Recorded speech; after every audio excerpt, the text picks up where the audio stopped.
Company में 1 लाख रुपया invest कर दिए होते तो आज वो 40 लाख रुपया हो गया। आप विश्वास करेंगे 800 रुपया महीना कमाने वाला एक व्यक्ति आज 10,000 करोड़ की कंपनी का मालिक है। हाँ, ये सत्य है। हम बात करें मनीष आचार्य की। ये कहानी तब प्रारंभ होती है जब और लंबे समय तक अस्वस्थ रहता है।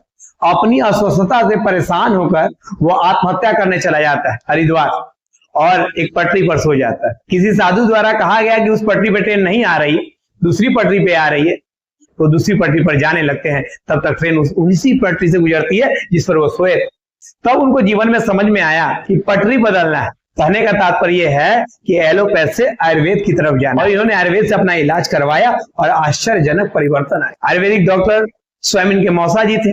आयुर्वेद से ये ठीक हुए तो इन्होंने अपना पूरा जीवन आयुर्वेद को दे दिया। आप जानकर आश्चर्य करेंगे कि आयुर्वेद में इन्होंने कई सारी डिग्रियां, कई सारे एक्सपीरियंस किए और जाकर जीना सीखो फाउंडेशन इन्होंने खोला और जन जन तक आयुर्वेद को पहुंचाने का प्रयास किया। पहली बार जीना सीखो फाउंडेशन के द्वारा पैन इंडिया कंपनी बनाने का प्रयास आयुर्वेद में इन्होंने किया। आप जानकर आश्चर्य करेंगे कि आज इनके 1500 क्लिनिक है, 54 बड़े हॉस्पिटल्स। इनकी कंपनी शेयर बाजार में 2022 में लिस्ट हुई और अब तक यानी 2025 तक मात्र 3 साल में 4000% रिटर्न दिया। कहने का मतलब ये है कि अगर आप इनकी कंपनी में 1 लाख रुपया इन्वेस्ट कर दिए होते तो आज वो 40 लाख रुपया हो गया। अक्सर हम लोग मल्टीबैगर स्टॉक खोजते हैं, अक्सर कि हाँ मुझे कोई मल्टीबैगर स्टॉक दे दे, लेकिन हम ये समझ ही नहीं पाते या समझना ही नहीं चाहते कि मल्टीबैगर स्टॉक नहीं होता, हमारा नॉलेज होता। अगर किसी कंपनी का हम पूर्ण बिजनेस एनालिसिस करें, टेक्निकल एनालिसिस करें और फंडामेंटल एनालिसिस करें,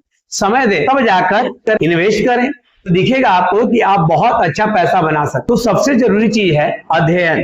आप एक अच्छी कंपनी में निवेश करते हैं तो आपके पैसे कई गुना हो सकते। इस कहानी से हम इतना ही सीख सकते हैं कि एक व्यक्ति जिसने कभी सोचा ही नहीं था उसका करियर इस तरह से होगा कि आज एशिया का नंबर 1 आयुर्वेदिक हॉस्पिटल वो चलाएगा, कभी नहीं सोचा, लेकिन उसके समर्पण और लग्न ने ऐसा कर दिया। अगर एक अच्छा स्टॉक आपको चाहिए तो बिजनेस को अगर आप समझ पाएंगे तो ही आप उसमें निवेश करके लंबे समय तक साल, 2 साल, 3 साल रुक पाएंगे और तभी आपको मल्टीबैगर रिटर्न मिलेगा। इसलिए जरूरी है कि किसी भी कंपनी के बिजनेस को एनालाइज करें और तब उस पर भरोसा